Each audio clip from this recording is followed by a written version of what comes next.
Hello student, welcome again in SJPS online classes. Today we are discussing limitations of accounting and advantage of accounting. Before this we discuss the various branches of accounting in last video. In this video we are discussing advantage and disadvantage of accounting. Advantage is also known as uses of accounting and limitation also known as disadvantage and demerits of accounting. First of all, we discuss advantage. After that, we discuss limitation and disadvantage.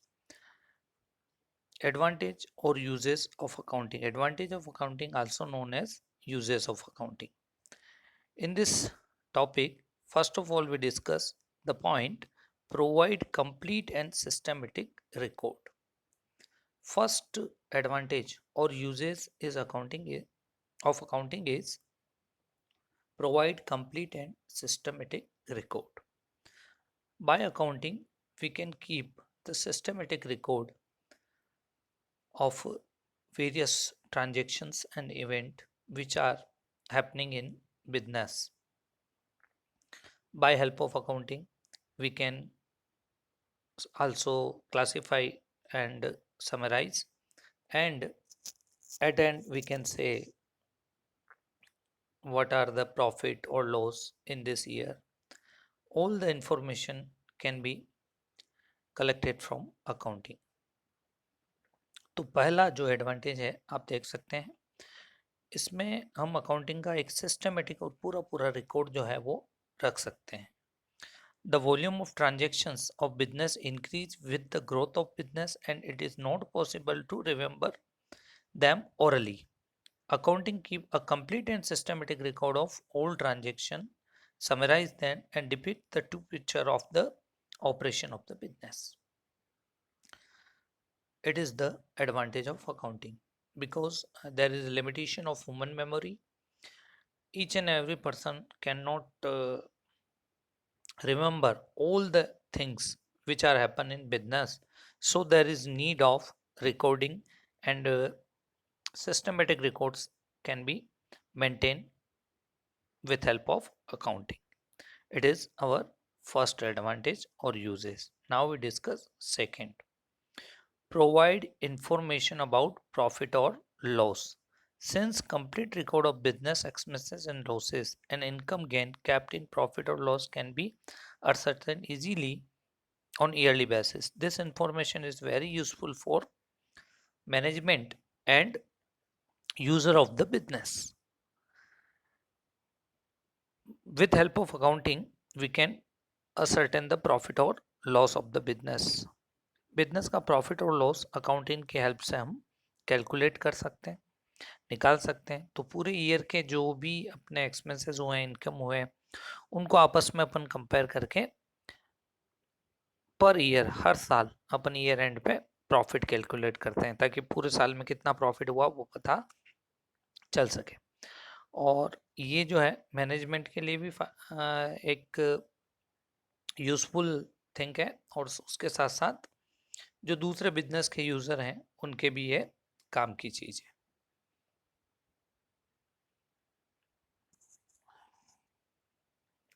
अब इसका जो third advantage है वो है provide information regarding financial position. Business की जो financial position है उसमें ये पता चलता है आपको कि किससे कितना लेना है, किसको कितना देना है, अपनी एसेट्स क्या है, लाइबिलिटीज क्या है. तो ये भी अपने को अकाउंटिंग से पता चलता है. When the accounting transaction are summarised only yearly basis, balance sheet is drawn to depict the position of assets and liabilities and capital. This information help in ascertaining the financial soundness of a business. With help of accounting, we can prepare balance sheet, and balance sheet show the various position of various assets, liabilities and capital. And this information reflect our financial position of a particular debt. तो ये हमारे लिए बहुत ही अच्छा use है accounting का, और advantage भी है कि इस अकाउंटिंग की हेल्प से आप किसी भी बिजनेस की जो फाइनेंशियल पोजीशन है उसको किसी डेट को आप देख सकते हैं। तो जनरली ये ईयर एंड पे जो बैलेंस शीट बनाई जाती है उससे पूरे बिजनेस की एक फाइनेंशियल पोजीशन जो है वो शो होती है। ये बिजनेस के लिए और मैनेजमेंट के लिए तो हेल्पफुल है ही है। साथ के साथ जो बैंक है जब भी लोन प्रोवाइड करते हैं तो वो लास्ट ईयर की जो है बैलेंस शीट है उसके बेस पे क्रेडिट वर्थीनेस जो है वो चेक करते हैं बिजनेस की, और उसी के बेस पे वो आपको लोन देते हैं। तो ये एडवांटेज हुआ थर्ड। अब हम बात करते हैं फोर्थ एडवांटेज की, फैसिलिटेट comparative study.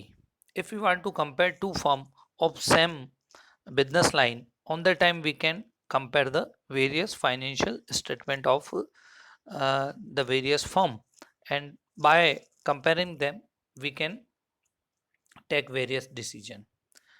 तो इसमें हमें समझना है कि जो फाइनेंशियल स्टेटमेंट होता है जैसे profit and loss balance sheet, उसके हेल्प से अपन किन्हीं दो फर्मों को आपस में कंपेयर कर सकते हैं, या एक ही बिजनेस फर्म को लास्ट ईयर से भी अपन कंपेयर कर सकते हैं। तो ये भी एक कंपैरिजन के लिए, कंपैरेटिव स्टडी के लिए जो अकाउंटिंग है वो हेल्प करती है, और ये उसका यूज़ है। उसके बाद है fifth point, help in taking manager decision. The managers have to take day-to-day decision and short-term and long-term decision for the business. For this purpose, they require various information, and accounting provide the various information related to these uh, manager decision. It is also advantage and uses of accounting. We discuss further. Help in taking managerial decision. Accounting provide operating and overall profitability position of financial performance of the business, which needed by the management for taking managerial decision. These decisions are helpful for planning and controlling of the business. तो accounting से बहुत सारी information मिलती है जो managers के लिए helpful होती है, और ये मैनेजर डिसीजन लेने में भी काम आती है और साथ के साथ कंट्रोलिंग में भी काम आती है। इसको अपन ने पहले भी डिस्कस किया, लेकिन यहाँ पे अपन एज ए एडवांटेज या मेरिट्स या यूजेस के रूप में इसको समझ रहे हैं एक को।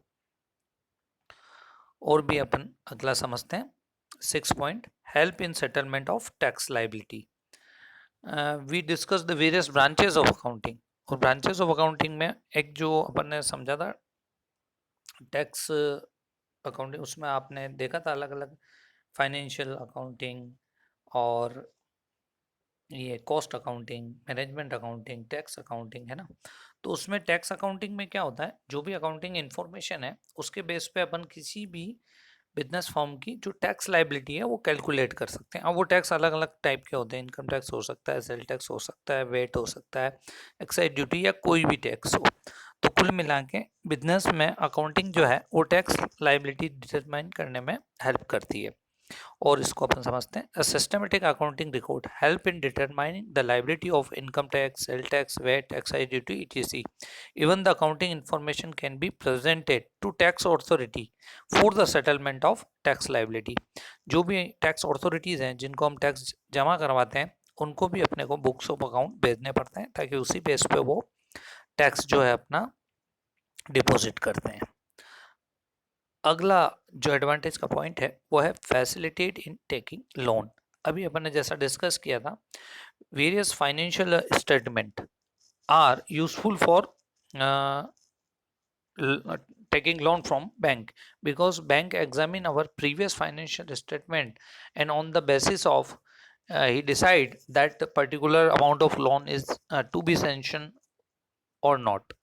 तो बैंक में जो भी बैंकर्स हैं वो अपने को अपनी फाइनेंशियल पोजीशन और फाइनेंशियल स्टेटमेंट का एग्जामिन करके ही लोन देता है, और पर्टिकुलर जो भी अमाउंट अपन लोन चाहते हैं वो अपने पिछले ईयर के जो फाइनेंशियल स्टेटमेंट हैं उनको एग्जामिन करके ही देता है।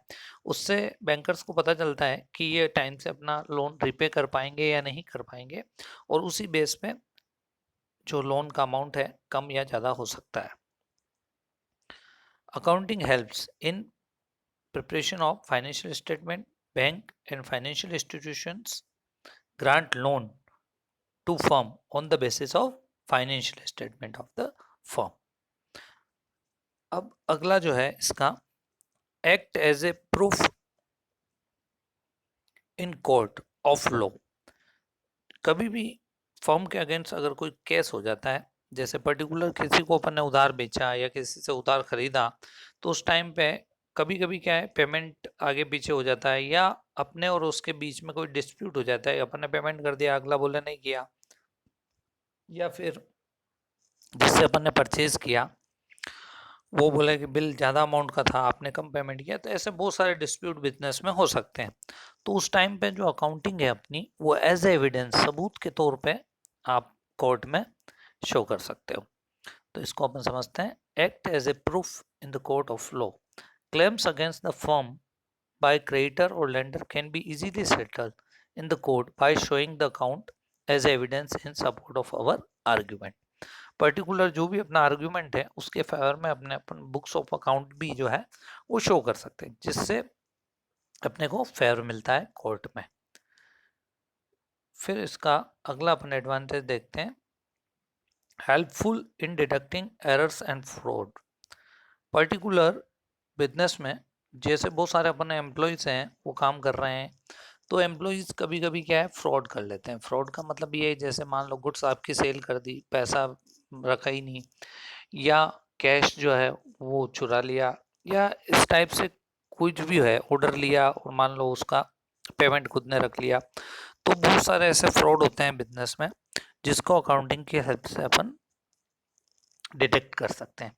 क्योंकि अकाउंटिंग में पूरा जो सिस्टम है उसमें हर एक चीज़ की डिटेल जो है इंफॉर्मेशन अपन रिकॉर्ड करते हैं, और उस रिकॉर्ड के अकॉर्डिंग अपन किसी भी चीज़ को चेक कर सकते हैं, कैश बैलेंस को भी चेक कर सकते हैं, स्टॉक को चेक कर सकते हैं।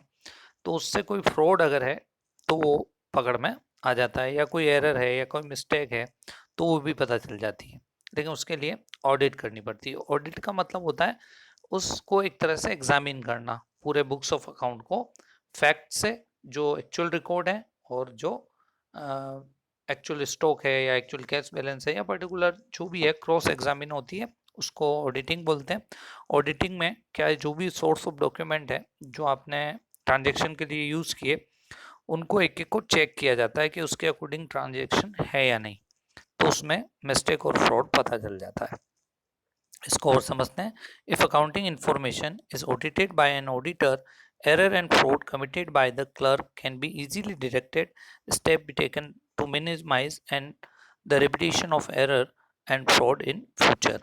इससे क्या है, एक तो मिस्टेक पता चल जाती है, फ्रॉड पता चल जाता है, तो इन फ्यूचर उसको अपन कम कर सकते हैं या उसको रिपीट होने से रोक सकते हैं। ये भी एक यूजेज है अकाउंटिंग का। अब इसका लास्ट अपन समझते हैं, facilitate sales of business. Business की जो सेल्स है उसको भी बढ़ाने में इसका रोल है। The accounting helps in evaluating the worth of business at the time of its sale, selling price of the business and goodwill of the firm can be easily determine. Business में जो accounting है उसके base पे अपन past year में उसकी probability का ratio क्या है, उसके बिजनेस की जो रेपुटेशन है, गुडविल का कैलकुलेशन किया जाता है। और अगर आप किसी बिजनेस को सेल करना चाहें तो उसके बुक्स ऑफ अकाउंट से उसकी एक वैल्यू जो है वो कैलकुलेट की जा सकती है, और साथ में गुडविल भी। तो जब भी कोई अपन पूरा का पूरा बिजनेस अगर बेच रहे हैं तो उस समय उस बिजनेस की सेल में अकाउंटिंग हेल्प करती है, क्योंकि पास्ट जो अकाउंटिंग डाटा है उसके बेस पे उसकी एक्चुअल वर्थ पता चलती है, उसकी कितनी एसेट्स है वो पता चलती है, बिजनेस में कितना पैसा लगा हुआ है वो पता चलता है। साथ में अगर उसकी प्रोबेबिलिटी पिछले सालों में लगातार अच्छी है तो उससे उसकी अच्छी गुडविल का पैसा भी मिलता है। तो ये एडवांटेज हुए अकाउंटिंग के। अब अपन आगे डिस्कस करेंगे डिसएडवांटेज या लिमिटेशन या डीमेरिट्स ऑफ अकाउंटिंग। तो अब अपन लिमिटेशन की बात कर रहे हैं।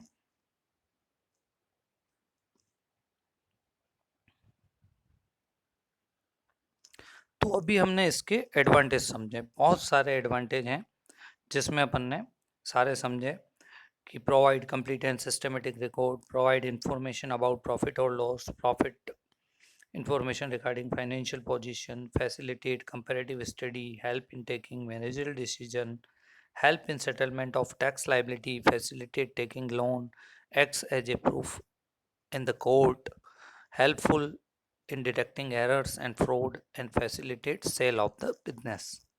तो ये सारे एडवांटेज है, लेकिन इतने एडवांटेज के साथ साथ कुछ अकाउंटिंग की लिमिटेशन भी है, जिनको अकाउंटिंग के डिसएडवांटेज या डीमेरिट्स भी बोलते हैं। अकाउंटिंग में जैसा अपन ने डेफिनेशन समझी थी, तो उस समय अपन ने समझा था कि only financial transaction can be recorded, केवल फाइनेंशियल टर्म भी जो है वो जो अकाउंटिंग में रिकॉर्ड आप कर सकते हो, लेकिन बहुत सारे नॉन फाइनेंशियल टर्म भी होती है जिसका बिजनेस में कहीं ना कहीं रोल होता है, लेकिन अपन उसको रिकॉर्ड नहीं कर सकते। तो ये एक एग्जांपल हुआ, ऐसे बहुत सारे लिमिटेशन है, एक एक करके अपन लिमिटेशन को समझने जा रहे हैं। तो सबसे पहली जो है लिमिटेशन है based on accounting concept and convention. Accounting जो है वो अकाउंटिंग कंसेप्ट पे बेस होती है और उस कंसेप्ट को अपने को फॉलो करना होता है। Since the accounts of organization are prepared on the basis of number of accounting concept and conventions, so operating and financial result disclosed by the financial statement are not realistic. For instance, fixed assets are valued at their historical cost, not at their market price, and going concern similarly, provision doubtful debts is made on the basis of convertism. Thus, the profit and loss are reveal only relative profit. अपन जो अलग अलग philosopher की बात करें तो business में सारी जो रिकॉर्डिंग होती है, सारे ट्रांजेक्शन जो रिकॉर्ड होते हैं, वो कंसेप्ट और जो अकाउंटिंग के प्रिंसिपल्स हैं और कन्वेंशन हैं उनके बेस पे रिकॉर्ड होते हैं।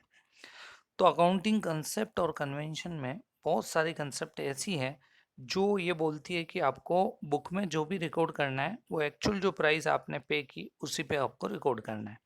जैसे आपने कोई एसेट्स खरीदी, कोई मान लो आपने लैंड खरीदी, तो लैंड खरीदी तो उसका पैसा आपने दिया मान लो 10 लाख रुपए।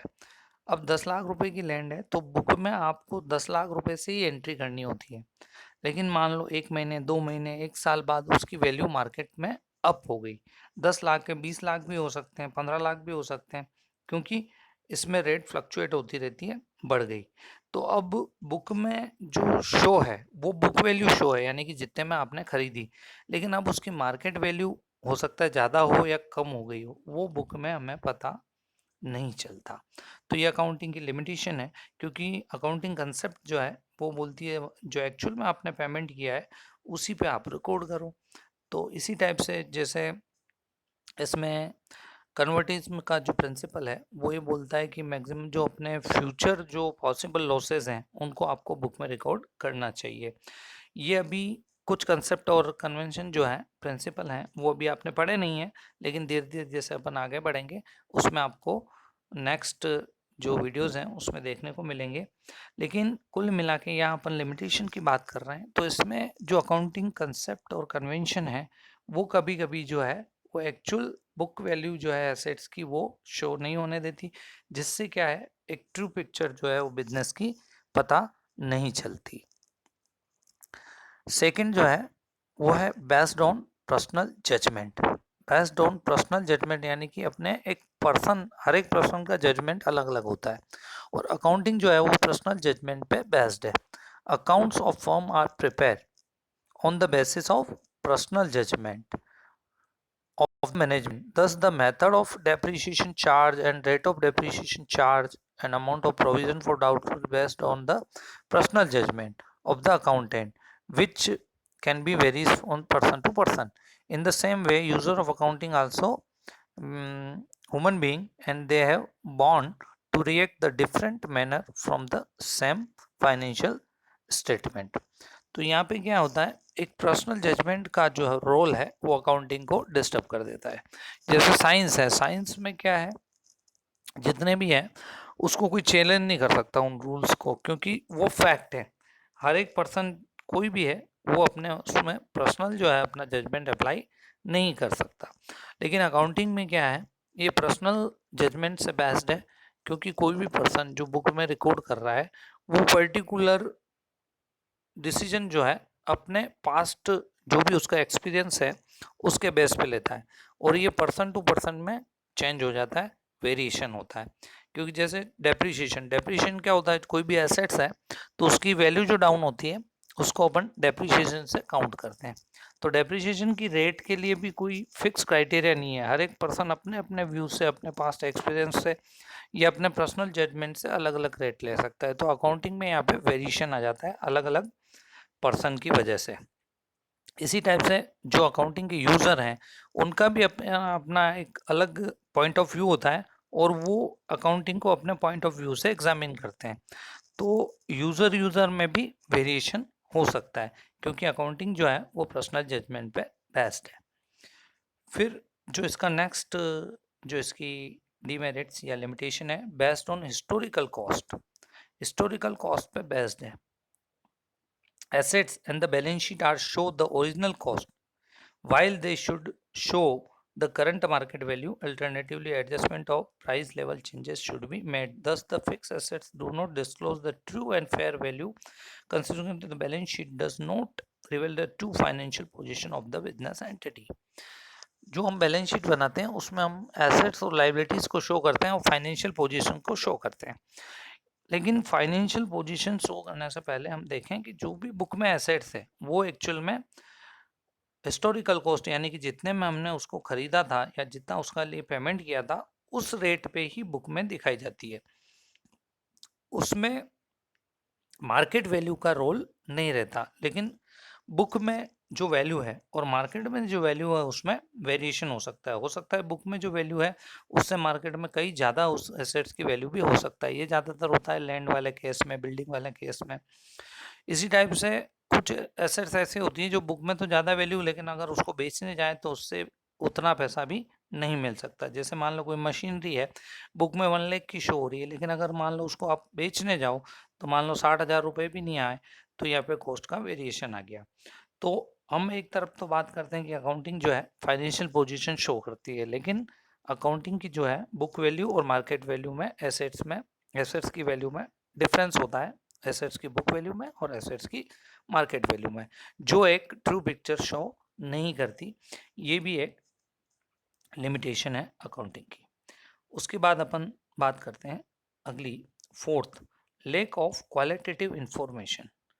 अकाउंटिंग में क्वालिटेटिव जो इन्फॉर्मेशन है वो पता नहीं चल पाती, क्योंकि क्वालिटी जो है वो particular fine in term of money calculate नहीं हो सकती।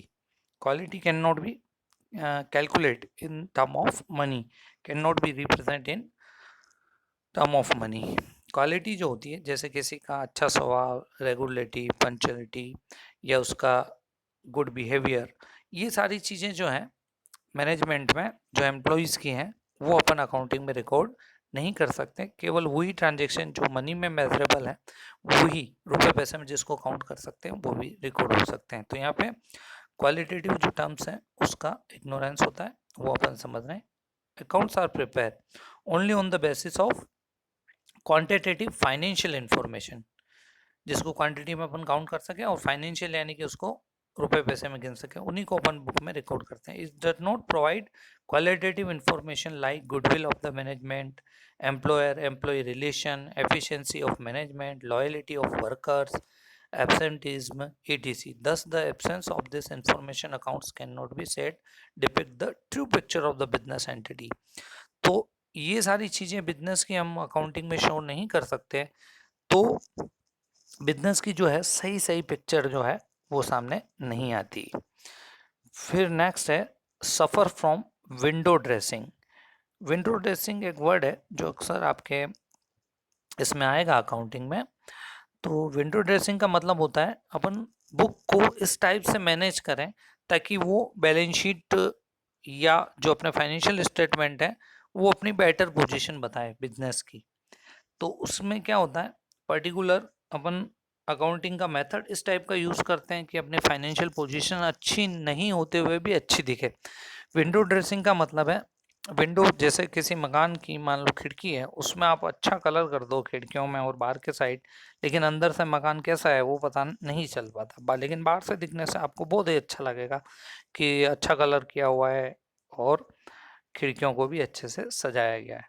तो एक्चुअल पिक्चर तो मकान के अंदर घुसने पे ही पता चलती। वैसे ही बिजनेस में बाहर जो अपन दिखाना चाह रहे हैं फाइनेंशियल स्टेटमेंट में, चाहे वो प्रॉफिट एंड लॉस हो या बैलेंस शीट हो, उसको इस तरह से शो करें कि जो अपनी एक्चुअल जो पिक्चर है उससे ज़्यादा बेटर जो है वो फाइनेंशियल पोजीशन दिखे। तो उसके लिए क्या करते हैं, जैसे अपन एक्सपेंसेस को कम दिखाते हैं तो प्रॉफिट ऑटोमेटिक जो है वो ज़्यादा दिखेगा, लेकिन एक्चुअल में प्रॉफिट ज़्यादा हुआ नहीं है क्योंकि अपन ने एक्सपेंसेस को छुपा दिया। या अपन एसेट्स की वैल्यू जो है उससे ज़्यादा शो करें तो वो भी फाइनेंशियल पोजीशन तो अच्छी दिखाएगी, लेकिन वास्तव में उसकी फाइनेंशियल पोजीशन अच्छी होगी नहीं। तो ये विंडो ड्रेसिंग की प्रॉब्लम भी अकाउंटिंग में होती है। The management of the business entity में be present financial statement to suit their own requirements by showing more or less profit than the true and fair profit. This can be done through window dressing by showing more less profit than true profit. This is done over an undervaluation stock by treating revenue expenditure as a capital expenditure or vice versa. तो ये सारी चीज़ें accounting को effect करती है और उसकी actual picture को छुपा के ज़्यादा बेटर पिक्चर जो है वो दूसरों के सामने प्रेजेंट करती है जो सही नहीं है। फिर अगली बात करें अपन लिमिटेशन की, तो उसमें है डिपिक्ट्स अनरियलिस्टिक इंफॉर्मेशन। कभी कभी अकाउंटिंग जो है वो अनरियलिस्टिक इंफॉर्मेशन जो वास्तव में है नहीं लेकिन उसको शो करती है। इसमें हम समझते हैं actual profit of the entity can be known by when the firm closed down and stock is realized at market price. Similarly, fixed assets should be also valued at market price, but real practice accounting drawn going concern basis, so the financial statement not reveal realistic view of the business entity. Actual में stock अपन book में चाहे कितना का भी दिखा रखा, लेकिन वास्तव में बिकेगा तभी पता चलेगा हमें कि वो एक्चुअल में कितने का है।